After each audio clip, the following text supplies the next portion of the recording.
Perfect, yep. So you can cross-integrate and that kind of stuff. We usually do that in presentation number 2. No, I'm just kidding.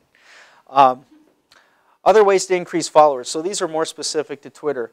Tweet 10 to 20 times a day. Follow people that you find interesting and or insightful. Comment with @replies. You know, you can do that search like I just did and start @replying somebody and say, oh, that's funny, or whatever it is, and you'll start to get communication. Make use of Follow Friday and use hashtags to group your content.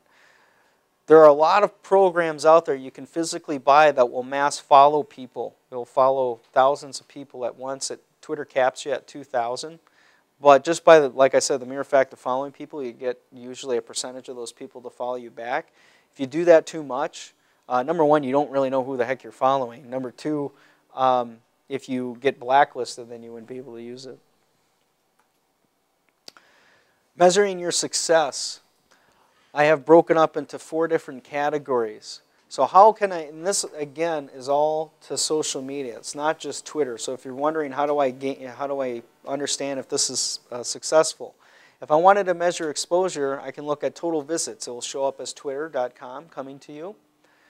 Unique visitors, search engine rankings. As you perform social media, you're going to be getting links coming back to you, and your rankings for particular keywords should rise over time. Comment tonality. Are people angry? Are they sad? Are they happy? Online discussion. Again, I showed you ways to do that with the search function.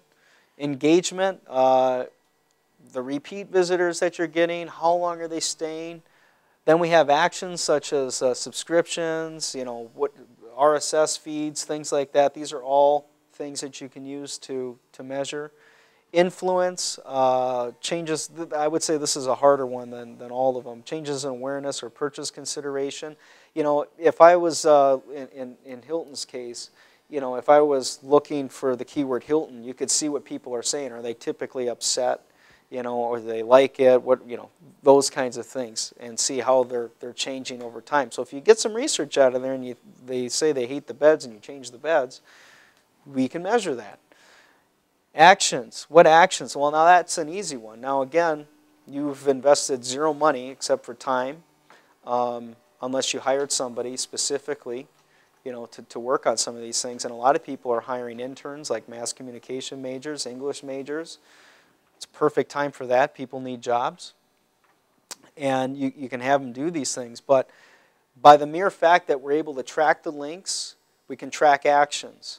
So you can track to see if they fill out forms. You can track to see if they've done phone calls.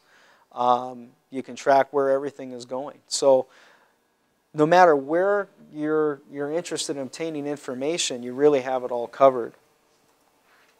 And that's it.